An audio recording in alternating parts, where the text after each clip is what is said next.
Students, welcome back to our YouTube channel SS chemistry. तो हम पढ़ रहे हैं बीएससी फर्स्ट सेमेस्टर का paper number first organic synthesis, उसकी unit number first chemistry of alkanes and cycloalkanes. Okay, तो उसमें हमने ऑलरेडी 3 लेक्चर्स कवर किए हैं। उसमें हमने बेसिक इंट्रोडक्शन ऑफ एल्केन्स देखा, उनका क्लासिफिकेशन, कार्बन एटम्स का हम किस बेसिस पे और कैसे करते हैं, वो सारी चीज़ें हमने पढ़ी। और हमने पढ़ा क्या general method of preparation of alkenes की, एल्केन्स का हम फॉर्मेशन कैसे करते हैं। तो उसमें हमने अभी तक एक मेथड पढ़ा था, क्या एल्केन्स का फॉर्मेशन असंतृप्त हाइड्रोकार्बन से किस प्रकार से करते हैं, और दूसरा मेथड हमने पढ़ा एल्किल हैलाइड से, वो हम अभी कंटिन्यू कर रहे हैं। तो उसमें हमने एक प्रकार पढ़ लिया था कि हम एल्किल हैलाइड का रिडक्शन कराकर एल्केन बना चुके थे।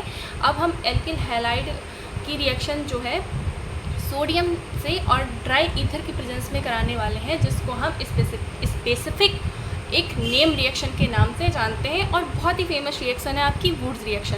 ये रिएक्शन आप सब लोग जानते हैं, क्योंकि मेनली जब हम किसी भी रिएक्शन को कर रहे होते हैं, या फिर ये होता है ना कि कन्वर्जन वाली रिएक्शन जब हम पढ़ते हैं ना, तो जब हमें कार्बन एटम की संख्या बढ़ानी होती है तो हम इस रिएक्शन का ही यूज़ करते हैं, क्योंकि बहुत ही सिंपल सी है। तो हम मेनली इसी रिएक्शन का यूज़ करते हैं, वुड्स रिएक्शन का। अगर हमें क्या चाहिए, किसी कन्वर्जन रिएक्शन में हमें कार्बन एटम्स की संख्या बढ़ानी होती है। तो क्या है आपकी वुड्स रिएक्शन, जब आप 2 मॉलिक्यूल लेते हैं एल्किल हैलाइड के और 2 मॉलिक्यूल लेते हैं सोडियम के, और उसकी रिएक्शन कराते हैं ड्राई ईथर के प्रेजेंस में, तब आपको एल्केन प्राप्त होती है। ठीक है, और सोडियम हैलाइड जो है वो निकल जाता है। तो यही मैंने लिखा हुआ है, this reaction is used for the preparation of higher alkenes, यानी कि इस रिएक्शन के थ्रू हम हायर एल्केन्स बनाते हैं। जैसे कि अगर आप मीथेन बनाना चाहो इस रिएक्शन से तो नहीं बना सकते हो, मतलब आप ऐसे एल्केन्स बनाते हैं जिसमें ज़्यादा नंबर ऑफ़ कार्बन एटम्स होते हैं and containing even number of carbon atom. Even number of क्यों कहा, क्योंकि इसमें जो even number of carbon atom वाला कंटेनिंग कंपाउंड होता है उसकी यील्ड अच्छी होती है। यील्ड इन द सेंस आपको अच्छी खासी मात्रा में एल्केन प्राप्त होता है। तो हमें क्या चाहिए, हमें तो यही चाहिए ना कि अगर हम कोई रिएक्शन करा रहे हैं, यानी कि ह्यूमन की टेंडेंसी ही ये है कि वो जो काम कर रहा है तो उसको चाहिए कि उसको उस चीज़ में 100% एफिशिएंसी मिले। तो आप अगर ये कोई रिएक्शन करा रहे हो तो आपको चाहिए कि आप भी ये चाहोगे कि ये जो एल्किल हैलाइड है ये पूरी तरीके से जो है एल्केन का फॉर्मेशन करे, कहीं इधर उधर वेस्ट ना हो। तो इसीलिए मैंने कहा जब आप even number of carbon atom लेते हो तो उसमें पूरी तरीके से वो एल्केन में कन्वर्ट हो जाता है, कहीं इधर उधर वो वेस्ट नहीं होता है। वो आगे इधर उधर वेस्ट इन द सेंस क्या है, तो आपको आगे मैकेनिज़्म में समझ में आ जाएगा। ठीक है, तो यहाँ पर जनरल रिएक्शन हमने करके बताया, तो मैं आपको एक ब्लैंक पेज में समझाती हूँ तो अच्छे से समझ में आएगा। तो आपके पास है, मान लीजिए ये alkyl halide R bond X plus, मैं इसको अलग अलग करके लिख रही हूँ जिससे आपको अच्छे से समझ में आएगा। ये आपका सोडियम और आपका ये एक और एल्किल हैलाइड का मॉलिक्यूल, हमने प्रेजेंस ली किसकी, ड्राई ईथर की। तो ड्राई ईथर की प्रेजेंस हम क्यों लेते हैं बेटा, क्योंकि आपको पता है कि ये जो सोडियम होता है ये हाईली रिएक्टिव होता है। अगर ये मॉइस्चर के ज़रा सा भी मॉइस्चर के कांटेक्ट में आता है ना तो ये ब्लास्ट हो जाता है ना। आपको ये बात पता होगी कि जो आपके ये आपका फर्स्ट ग्रुप एलिमेंट है, और उसके ज़्यादातर जो भी आपके फर्स्ट ग्रुप एलिमेंट होते हैं वो बहुत ज़्यादा एक्टिव होते हैं, हाईली रिएक्टिव होते हैं वो मॉइस्चर के प्रति। तो इसलिए कोई ऐसी रिएक्शन ना हो, ब्लास्ट ना हो, इसलिए हम ड्राई ईथर का यूज़ करते हैं। ठीक है, तो इसमें क्या होता है, ये आपका यहाँ से निकल जाता है और आपका R जुड़कर एल्केन का फॉर्मेशन करते हैं एंड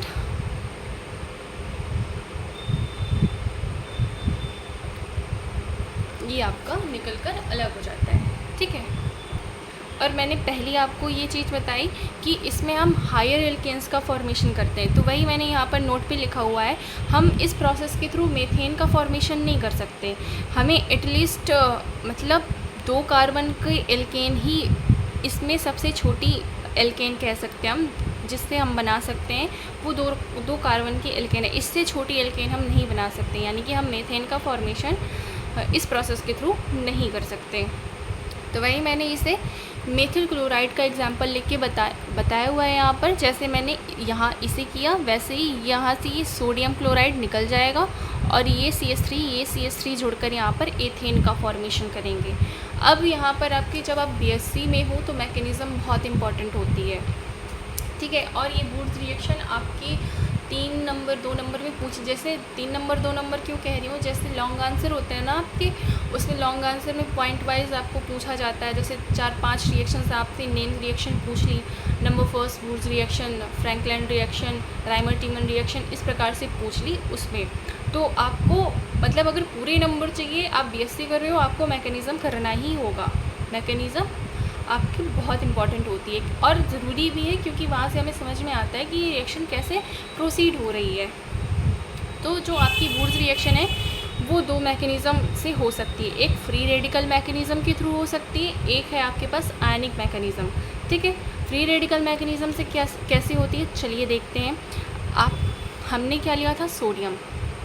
इस सोडियम से एक इलेक्ट्रॉन निकल गया तो ये सोडियम प्लस बन गया, यानी कि इसका एक इलेक्ट्रॉन चला गया सोडियम के लास्ट सेल में, क्योंकि अगर हम बाहरी कोश में देखें तो सिर्फ एक इलेक्ट्रॉन होता है, जैसे वो ईजिली क्या है डोनेट कर सकता है, ठीक है। तो यहाँ पर ये इलेक्ट्रॉन इसका अलग हुआ, और यहाँ पर ये जो आपका एल्किल हैलाइड है, इसमें ये जो X है आपके कोई भी fluoride, fluorine, chlorine, bromine, iodine कोई भी हो सकता है, और इनकी इलेक्ट्रोनेगेटिविटी डेफिनेटली आपकी कार्बन से ज़्यादा होती है। तो ये इस बॉन्ड में दोनों जो इलेक्ट्रॉन्स हैं, इन दोनों को अपनी साथ लेकर के इस मेथिल समूह से अलग हो जाएगा, दोनों इलेक्ट्रॉन्स को लेकर।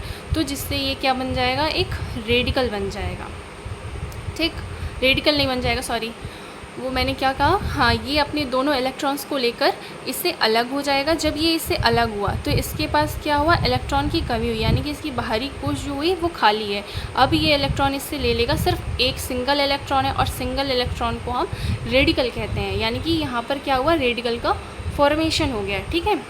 अब इसमें भी आपके 2 केसेस बनते हैं कि एक तो आपका क्या हो सकता है, कॉम्बिनेशन हो सकता है, या तो आपका डिसप्रपोर्शनेशन हो सकता है इस रेडिकल का।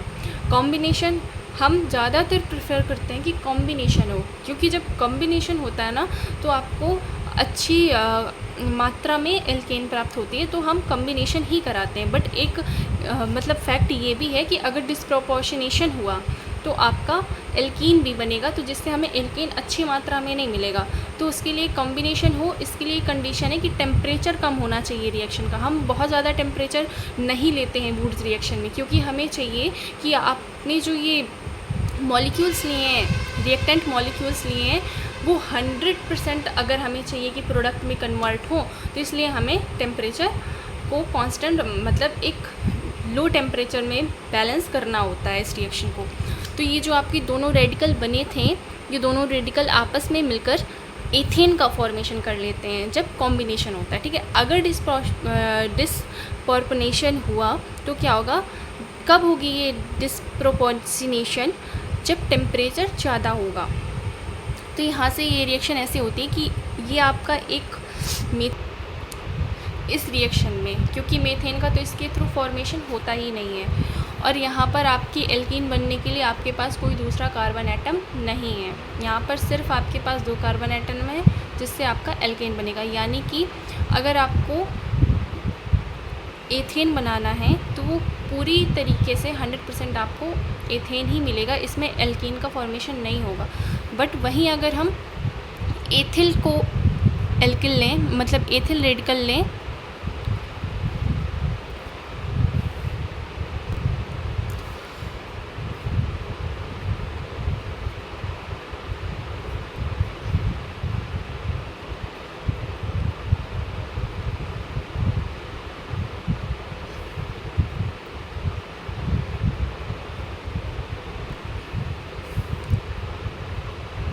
तो ये बॉन्ड ब्रेक होगा और यहाँ से आपका बन जाएगा, ये एक एल्कीन बन जाएगी और आपको यहाँ से एथेन मिलेगा।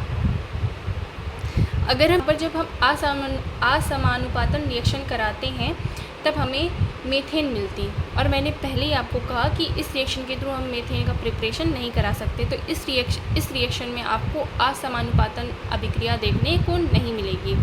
जब आपका एथिल रेडिकल जनरेट होगा, तब आपको ये असमानुपातन रिएक्शन देखने को मिलती है, जिससे आपका ये वाला कार्बन बॉन्ड टूटकर यहाँ से आपका एक एल्कीन बनाता है और एक एल्केन बनता है। ठीक है, चलिए देखते हैं दूसरी रिएक्शन मैकेनिज़्म क्या है इसकी, आयनिक मैकेनिज़्म।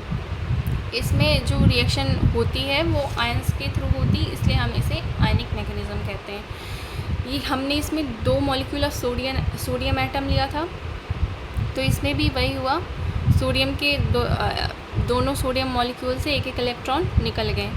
ये दोनों जो इलेक्ट्रॉन्स निकले हैं यहाँ पर, ये जो आपका एथिल रेडिकल है, सॉरी एल्किल हैलाइड है, तो उसमें इसके बीच में जो बॉन्ड क्लीवेज होगा, यानी कि जो बॉन्ड इनके बीच टूटा, तो इसमें क्या हुआ, एक इलेक्ट्रॉन इसके पास भी रह गया, एक इलेक्ट्रॉन इसके पास भी रह गया, यानी कि यहाँ पर होमोलिटिकली बॉन्ड क्लीवेज हुआ है। यानी कि इसमें ये जो आपका हैलाइड है, इसने दोनों इलेक्ट्रॉन्स नहीं लिए। एक इस बॉन्ड में जो प्रेजेंट 2 इलेक्ट्रॉन्स हैं, ये इलेक्ट्रॉन्स, ठीक है, तो एक इलेक्ट्रॉन इसके पास चला गया और एक इलेक्ट्रॉन इसके पास चला गया, और ये जो सोडियम के दोनों इलेक्ट्रॉन आए हैं, तो इसने इस सोडियम के एक इलेक्ट्रॉन को इस हैलाइड ने ले लिया और इसको इस रेडिकल ने एक इलेक्ट्रॉन ले लिया। तो इससे क्या हुआ, हमारे पास कार्बन एनायन का जनरेशन हो गया।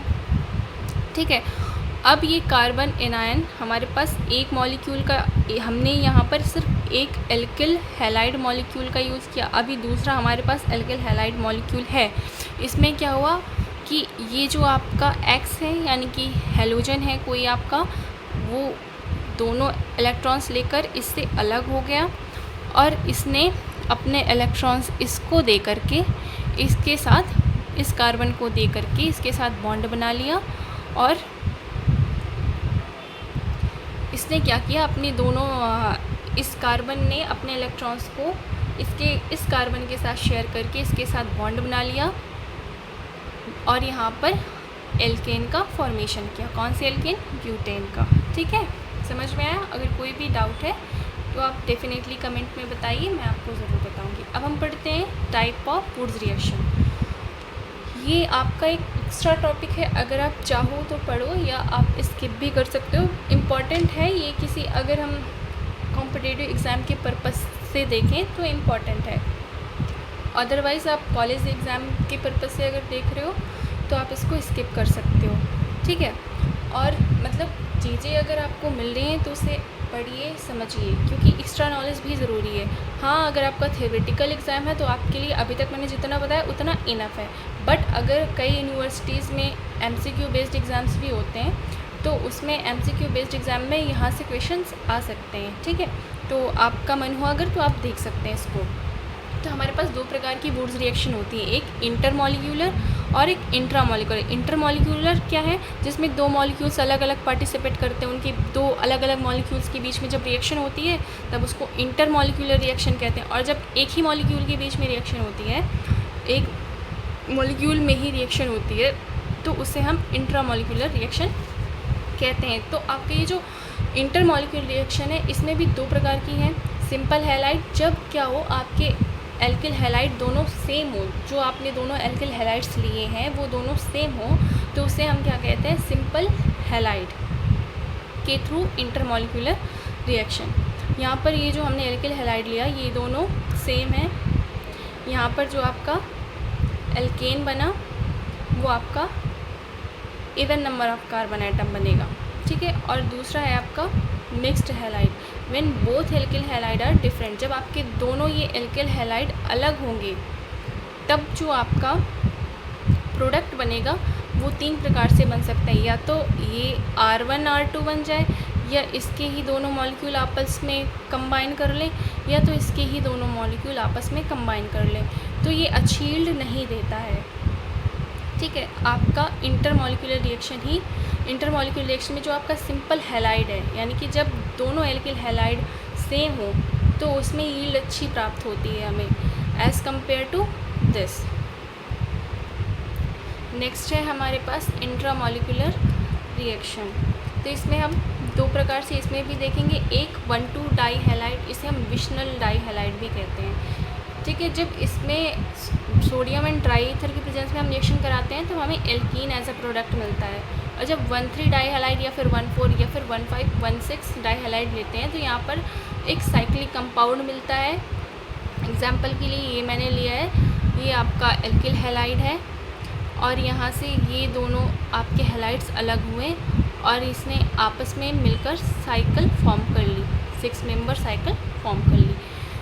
ठीक है, तो आज के लिए बस इतना ही। अगर कहीं पे भी आपको डाउट हो, कोई चीज़ आपको समझ में नहीं आई हो, तो आप डेफिनेटली कमेंट सेक्शन में पूछिए, मैं बताऊंगी। और इसमें आपको कंफ्यूज होने की ज़रूरत नहीं है टाइप ऑफ फूड्स रिएक्शन, क्योंकि ये इम्पॉर्टेंट नहीं है, बस एक एक्स्ट्रा पॉइंट था जो मैंने बता दिया। ठीक है, और अगर हमसे पूछा जाए कि इनमें सबसे फेवरेबल कौन सी रिएक्शन होगी, तो आपकी सिंपल हैलाइड जो है ये सबसे फेवरेबल फूड्स रिएक्शन होती है, क्योंकि इसमें एल्केन बहुत अच्छा और अच्छी मात्रा में मिलता है। ठीक है, हालांकि जो आपका ये इंट्रामॉलिक्यूलर रिएक्शन है ये फास्ट होती है, यानी कि जल्दी से हो जाती है, बट इसमें कंपाउंड स्टेबल नहीं मिलता हमें क्या चाहिए कि जो हमें कंपाउंड मिले वो स्टेबल हो और ज़्यादा मात्रा में भी हो, तो वो हमें सिंपल हैलाइड में मिलता है, ज़्यादा मात्रा में कंपाउंड, और स्टेबल तो दोनों में ही मिलता है। स्टेबल इंटरमॉलिक्यूलर रिएक्शन में हमें स्टेबल कंपाउंड मिलता है और ज़्यादा मात्रा में हमें सिंपल हैलाइड में कंपाउंड मिलता है। ठीक है,